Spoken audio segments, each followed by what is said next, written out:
Pokemon Nuzlocke are super boring. They take forever to finish and can sometimes take hours or even years to complete. This is where YouTuber In Vivid Color comes in. Vivid invented the Blitz Hardcore Nuzlocke rule set. Pause now to read it. It completely reinvents Nuzlocke and makes things a lot easier. Also pause now to read the rest of the rules on screen. By using this get up tool, we can randomize our team. This team's pretty solid. I think we got about 5 solid team members here. Even Beedrill's gonna have a use later down the line. We can catch our Pokemon and immediately fight our rival at. He leads off with Starly and I lead off with Charmander. It outspeeds and hits a quick attack and I hit a scratch doing around a third. Starly then hits another quick attack as a scratch leaves it in the red. I get hit with a quick attack before another scratch takes it out. His last Pokemon is a Chimchar, so I switch out into Totodile who gets hit with a Leer. Water Gun on the next turn does around half health as it just goes for a Leer again. So super effective Water Gun takes it out, winning us the first of many fights in this game. Can immediately challenge Rourke after this. Rourke is a Brook wannabe and wants to lead off with Geodude, while I lead off with Bass the Totodile. Since Geodude sucks, we can just take it out with a Water Gun. Onyx is next, but he also sucks. He's a Rock Throw for some chip damage before we can take it out with a Water Gun. Lastly is Credidos, and he won't go down to a Water Gun. He outspeeds and hits a Pursuit, which does decent damage as a Water Gun leaves it in the yellow. Rourke then heals up again, and a follow-up Water Gun leaves it in the yellow. Rourke then throws the game by going for a Pursuit, and a Water Gun kills it, winning us the first gym badge of many. Outside of Jubilife City, we meet Team Galactic. Keep an eye out for them, they'll be important later. Along the way, I'm also able to evolve a bunch of my Pokemon, so that's cool. Now, we run into a bit of a roadblock. Before we can fight Gardenia, we gotta fight Commander Jupiter. Her team on paper seems simple, a Zubat and a Fat Cat. Not bad, plus all of her Pokemon only have 3 moves. This all goes out the window when you realize her freaking ace has a higher speed than a Lati. But I think I have a strategy, let's see if it works. Alright, Mars leads off with a Zubat and I lead off with Surf for the Dratini. Dratini's not that good, but a Slam does massive damage as it just goes for a pitiful bite. A follow-up Slam takes it out. Purugly comes in and hits a relatively soft feint attack before I can get off a Thunder Wave which paralyzes it. Dratini learns Dragon Rage in this game, which has 40 damage, so 1 does massive damage and a follow-up Dragon Rage takes it out, winning me an easy battle. Now we're able to take on Gardenia, the Grass-type gym leader. She leads with Cherubi and I lead off with Firework. On the first turn I go for an Ember, leaving the Cherry Pie in the yellows. It just sets up a safeguard. A follow-up Ember takes it out and I grow to level 23, which is fine because the cap ends after the battle starts. In comes Turtwig, who lives as an Ember, but just hits a Razor Leaf doing basically nothing. A follow-up Ember on the next turn takes it out. In comes her ace Roserade, and this thing can be an issue with Stun Spore. It goes for a soft Grass Knot as I go for an Ember doing a third. I then get hit with a Stun Spore, which is annoying, but a Dragon Rage just takes it out, winning me the second gym badge. After this we can fight Commander Mars, though she isn't nearly as hard as her predecessor. Her lead Zubat just goes down to an Ice Fang from Bass and her Stung Tank comes in. This thing misses a Screech and an Ice Fang does around a quarter as I just get hit with a Poison Gas. A follow-up Ice Fang actually crits and it heals up with a Berry. I get hit with a Smoke Screen, but luckily I'm not punished and an Ice Fang takes it out, winning me the battle. From here we can go ahead and take on Berry. His lead Starly can just be taken out with an Ice Fang from Bass after it gets some chip damage with a quick attack. Roselia comes in and threatens with Grass moves, but I decide to risk it and hit an Ice Fang, which luckily gets the kill. Berry's next Pokemon is a Buizel. It hits a Growl and a Bite does around a third, so it's off to Wooly who can shrug off a Growl before he can nail the auto with a Thunder Shock after it goes for another Growl. Berry's last Pokemon is a Monferno, and this thing can't really hit Bass, so I pivot him in as Monferno hits a Flame Wheel. On the next turn, Monferno hits a Mach Punch and a Water Gun takes it out, winning me the battle. Here I'm able to evolve Bass into a Feraligatr, as well as Wooly into an Ampharos, both of which get significant stat buffs.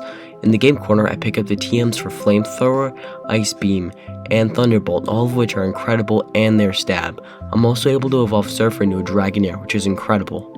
With these new evolutions and moves, we can go ahead and take on Maylene. Her lead Pokemon is a Manatite, and I lead off with Gator. Maylene protects, so I can't go for my Crunch. Luckily, I outspeed my Crunch leaves in the yellow as Manatite hits a weak Terrain Punch. A Crunch on the next turn takes out Manatite. Maylene's next Pokemon is Macho. I go for an Ice Beam, and I actually get the Freeze. A follow-up Ice Beam leaves it deep in the red as Macho still doesn't get frozen. Maylene heals up, and Ice Beam does around half. Another Ice Beam leaves it in the red, and another Ice Beam takes it out. Lucario is next, and I can hit a Water Gun as it just hits a Bone Rush. My Water Gun does basically nothing, and it hits a Force Palm on the next turn, which actually paralyzes. So it's off to Surfer as who gets hit with a Metal Claw. Lucario actually just misses a Bone Rush and are free to nail them with a Thunder Wave. A Dragon Rage leaves it in the red as it heals up with a Berry, but Lucario actually gets paralyzed and another Dragon Rage takes it out, winning me the third gym badge. After helping Dawn get her Pokedex back, we can go ahead and take on Wake, and he can be scary because of his lead Gyarados, but luckily I do have a solution. He leads with Gyarados and I with Wooly. Gyarados swaggers me, and of course I end up hitting myself in confusion, which is incredibly annoying. So I have to switch into Bass, who can shrug off a bite. I hit Gyarados with an Ice Beam, doing a 5th as I get hit with a swagger. So I can switch out into Surf, who shrugs off a brine. I go for a Thunder Wave but get hit with a bite crit, which is incredibly annoying. So I switch into Wooly as Gyarados misses his swagger. Wooly is free to nail Gyarados with a Thunderball in the next turn, killing him. Wake's next Pokemon is a Quagsire, so I can switch into Bass, who shrugs off a Mud Bomb. I go for an Ice Beam, doing a 4th as I shrug off another Mud Bomb. An Ice Beam leaves it in the yellow as it just sets up a Mud Sport. Wake heals and an Ice Beam leaves it in the yellow. We outspeed and are able to kill the Derpy Mud thing with an Ice Beam on the next turn. This leaves Wake with Float, so outspeed and it's an incredibly soft Ice Fang. A Crunch crits and leave the Otter in the yellow as it heals up with a Berry. I shrug off a Crunch and a Crunch just misses out on the kill. Wake does not heal but goes for a Swift, meaning we're free to kill him on the next turn, winning us the 4th gym badge. Hang on, it's Cynthia, the hardest champion in the world. No, she's not. And then we gotta deliver this charm to Cynthia's grandma. I kinda wish this game allowed us to fight her, cause it was such a missed opportunity not to. I'm also able to evolve Firework into a Charizard, which is great because I can put him on the thumbnail and hopefully gain lots of views. By the way, you should subscribe. After solving some math problems, we can go ahead and take on the 5th gym leader, Fantina. She's a ghost gym leader, not nearly as hard as Wake. She leads with Drifloon and I lead off with Bass. I go for an Ice Beam, doing around half health as it just goes for an Astonish. A follow-up Ice Beam on the next turn takes it out. This Magius comes in and outspeeds and it's a Side Beam that ends up confusing. But luckily my Crunch hits and is just shy of the kill, so Magius heals up with a Citrus Berry. I decide to switch out to Firework, who takes massive damage from a Shadow Ball that would have killed if it crit. Realizing how bad my defense is, I switch out to Wooly, who takes a Shadow Ball much better than Firework. This Magius then hits a Side Beam, but luckily I'm able to get off a Thunder Wave, which paralyzes it. On the next turn, I outspeed and I kill this Magius with a Thunderbolt. Gangar's last Pokemon, and it's a weak Shadow Claw before T-Bolt leaves it in the yellow. So I switch out into Bass to shrug off a Shadow Claw as Gengar fails up Spite. A Crunch on the next turn takes it out and wins me the 5th gym badge of the run. From here, Spooky evolves, but I can't evolve him into a Dusclops because it's locked behind the post game, so oh well. This Barry decides to challenge us. He's not really an issue. He leads off with Starraven, I lead off with Bass, who gets intimidated, but an Ice Beam still does his job and take it out. Barry's next Pokemon is Roselia. I stay in and my Ice Beam is just shy of the kill as I get nailed with the Giga Drain. Luckily, a follow-up Ice Beam on the next turn takes it out. Barry's next Pokemon is a Buizel, and it's not really evolved, so a Crunch ends up doing massive damage as it just goes for a Swift. This means we're free to take out Buizel with a Crunch on the next turn as it just hits a Quick Attack. Heracross comes in next, and a Crunch does minimal damage and it goes for an Aerial Ace, doing decent damage. A Surf leaves it in the yellow as it goes for an Aerial Ace, leaving me in the red. Luckily, a follow-up Surf drowns the Beetle. Ed's last Pokemon is a Monferno, so a Surf obviously just takes it out because this thing is not fully evolved. Oh well.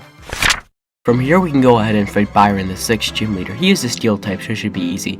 He leads with Bronzor and I lead off with Firework. A Flamethrower leaves Bronzong with a Sliver as Bronzong hits an extra sensory. Byron burns through a potion here, but luckily I get a higher wall with Flamethrower and I end up taking it out. Bastiodon is next, and this thing knows AP, so I switch on to Feraligatr, but this thing just goes for an Iron defense. A Surf does around half health, which is good because this thing is so bulky, and Bastiodon hits a soft Ancient Power. On the next turn we crit Surf, taking the Bastiodon out. Steelix is the last Pokemon. This thing has such bad special defense, so we can just take it out with a Surf, winning me the 6th gym badge of the run. After this, there's this whole subplot where I gotta go around fighting the Team Galactic commanders, the first being Saturn. He leads off with a Kadabra, and I lead with Firework. Kadabra just head speeds, and it's a disgusting Psychic before I can hit a Flamethrower, which almost kills. So I gotta switch out into Dusclops as Kadabra sets up an Embargo. On the next turn, Kadabra hits a soft Shockwave before I can take it out with a Shadow Punch. Bronzor comes in, so I switch out into Bass, who ends up getting nailed by a Gyro Ball. My Surf on the next turn actually ends up critting and just takes Bronzor out. Toxicroak is up next, and my Surf does around half health as it heals up with a Berry and nails me with a disgusting critical hit Poison Jab. A Surf on the next turn is just shy of the kill and I get nailed with a Mud Bomb, but a follow-up Surf takes it out, winning me the battle. After this, we gotta make a quick pit stop in Candace's gym, but we got a Charizard with Flamethrower, so yeah. Now we can get back to fighting Team Galactic, and we gotta fight the leader, Cyrus. Cyrus leads off with a Murkrow, and I lead off with Wooly. Murkrow sets up an Embargo before I'm able to nail the Dark Knight with a Thunderbolt. Cyrus's next Pokemon is a Golbat, and this thing I thought was going to be a freebie, but this thing hits a Supersonic. A move that is 55% accurate, and yeah, sure, of course I hurt myself in Confusion, because why not? Landing a 55% accurate move was enough. Anyway, I gotta switch out into Bass, who shrugs off a bite fairly well, and I hit an Ice Beam on the next turn, which does massive damage to the Golbat as he hits a critical hit Poison Fang because the former wasn't enough. Anyway, Cyrus heals up, and an Ice Fang leaves it in the red HP range. It leaves it a sliver, and luckily I'm able to hit another Ice Beam, which just takes it out. Cyrus's last Pokemon is a Sneasel, so I gotta switch out into Firework, who I thought could wall this thing fairly well, but nope, this thing gives me a frickin' Ice Punch, which gives me on 38 HP. So I gotta switch out into Wooly as he just gets screeched. On the next turn, I'm able to go for Thunderbolt as Sneasel goes for a Quick Attack, which does a decent amount of damage, honestly. A Quick Attack leaves it in the red HP range, and it heals up with a Berry. Sneasel then hits a Screech before we're able to take it out with a Thunderbolt, winning me an oddly hard battle. Weird. Cyrus then goes off to Mount Coronet to wake up Dialga, but unfortunately I may or may not have lost the recording, so yeah, you gotta deal with it. Oh hey, would you look at that, buddy, it's crazy. Speaking of fights, we gotta fight Volcaner, the semi-electric gym leader. He leads off with Raichu, and I lead off with Ampharos. Raichu sets up an annoying screen on the first turn to raise that special defense before I can nail him with a Thunder Wave. On the next turn, I had a Signal Beam for some chip damage, and I shrug off a Charge Beam, which is great. So it's off to Surfer, who gets paralyzed. I didn't need Surfer for this fight, I just need him as a pivot so I can switch into Spooky, who can shrug off a Brick Break. I hit an Earthquake, which does massive damage as Raichu just hits up a Charge Beam. Volkner then heals up, and an Earthquake leaves it in the yellow HP range. Thankfully, we're able to outspeed on the next turn and hit an Earthquake to take out Raichu. Luxray comes in, and this thing hits a nasty super effective Crunch. An Earthquake only does a third, so I gotta send in Wooly, who can shrug off a Charge Beam. I get hit with a Thunder Fang on the next turn thanks to this thing's massive speed spat, but luckily I'm able to connect with my Thunder Wave.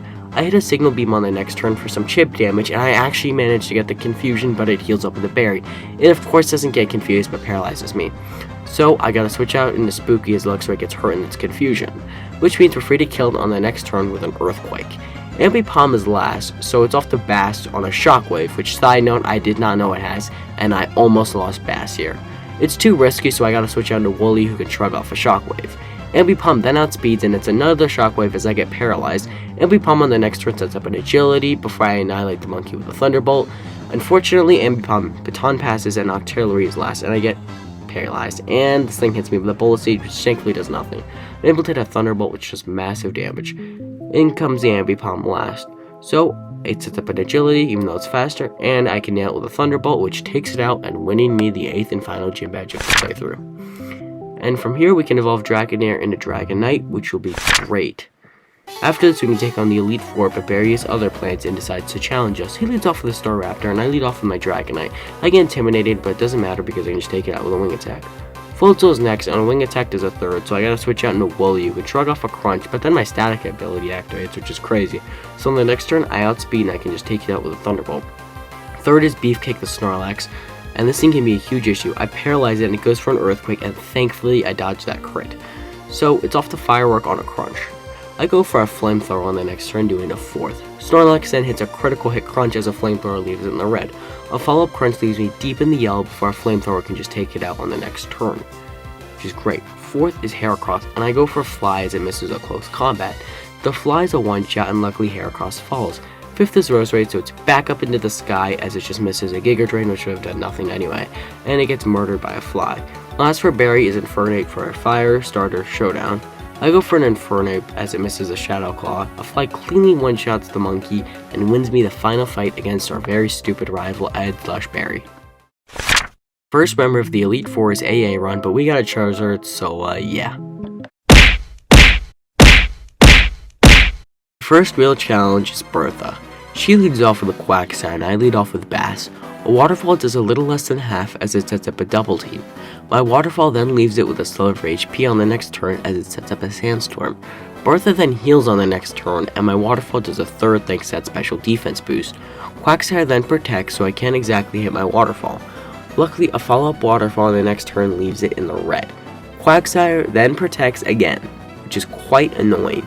I of course end up missing my next couple of moves as Quagsire sets up many double teams, protects, and then Quagsire sets up a dig. So I gotta switch into Dragonite, who can't be hit by dig. Quagsire then protects, so I can hit my move. Bertha then switches Quagsire into Sudowoodo, and a wing attack is basically nothing. So I gotta switch into Bass, as Bertha switches into Golem, but Golem has horrible defense, so one Surf is enough to take it out. Bertha sends in Sudowoodo, and a critical hit Surf takes it out. Hippowdon comes in and sets up the Sand. This can be a huge issue thanks to Hippowdon's bulk. Thanks to the special defense boost, a Surf is just shy of the kill, and Hippowdon heals up with a Berry. So it hits a nasty Stone Edge, but luckily a follow-up Surf just takes it out. That just leaves Quagsire and Whiscash. Quagsire comes in, and Bertha ends up healing, and I go for a Surf, which does around half. Thankfully, I outspeed it on the next turn, and I can just kill it with a Surf.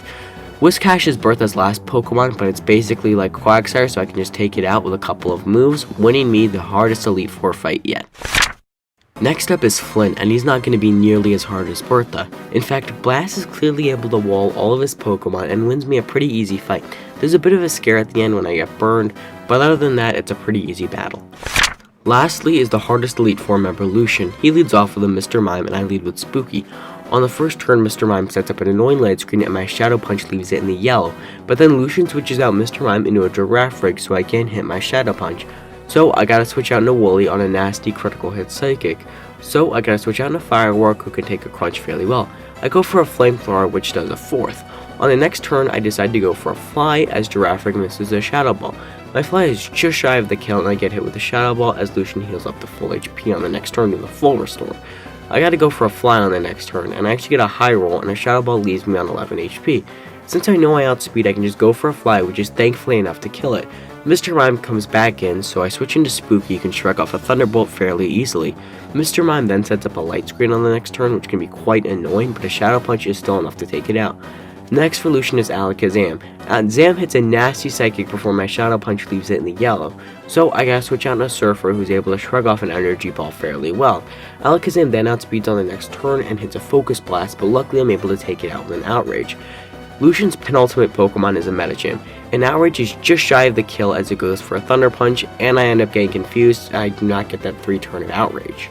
So I gotta switch out into Wooly, who couldn't get hit with a Drain Punch, but Static activates for the second time in this run. I go for a Thunderbolt on the next turn and leaves it in the yellow. So I gotta switch out into Surfer, who can set up an Outrage, which just takes it out. Lastly is Bronzong, and he can be quite an issue because that's Steel type. My Outrage does a fifth as I get hit with a Gyro Ball, and of course I end up getting confused.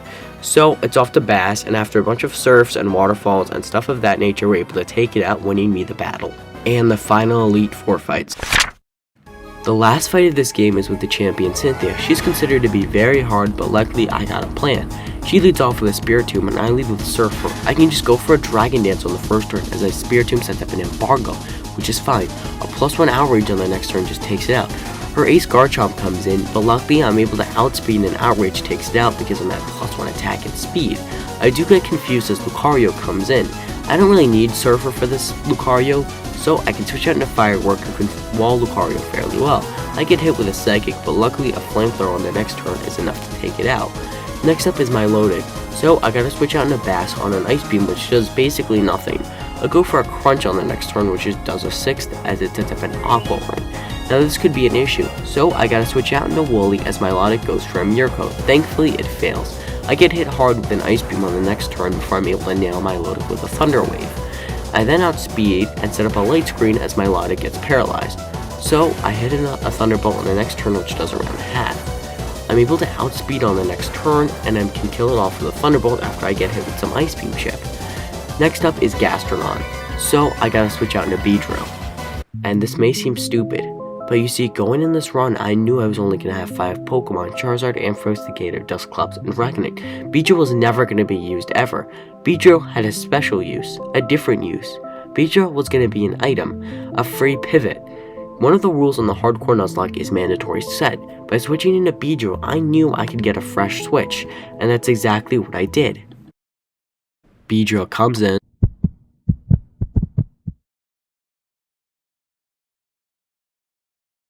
So it's off to Bass on a critical hit Muddy Water. I go for a Waterfall, which does around a third. Another Waterfall leaves me in the yellow as it just goes for a Waterfall. A Waterfall then leaves it in the red as it sets up in an Earthquake. Cynthia then heals, so I decide to go for a Waterfall, and luckily I get a high roll. So a follow-up Waterfall takes it out.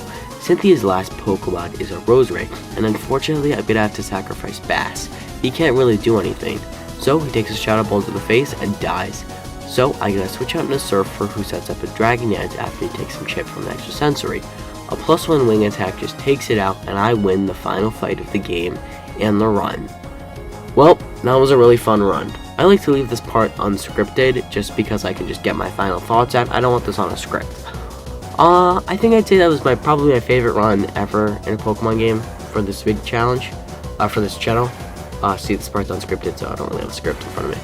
But this is definitely the most fun I've ever had playing a Pokemon game for this channel. This is probably like my top 10 favorite Pokemon playthroughs I've ever done. Just using 6 Pokemon really allowed me to, experiment. I don't think I've ever used a Dragonite. I don't think I've ever used a Totodile. I've used a Charizard before. And yeah, that whole thing with Beedrill, I kind of like that. Gave him like some story. But yeah, there are definitely going to be more runs coming soon. The Black Randomizer is probably going to be my next video, the part 2 to that. If you haven't seen part 1, you should probably go watch that, because I'm going to be making a sequel to that video. In fact, I already know who the starters are. If you want to go see one of the starters are for that video, you can go watch my most recent short. It'll tell you. There's a hint. Yeah. So anyway, thank you so much for watching. Comment, like, and subscribe, and you could be a potential nickname candidate for one of my videos. Alright, bye. All credit goes to the Celeste developers, and Nintendo, please don't kill me. I just like your music. Bye.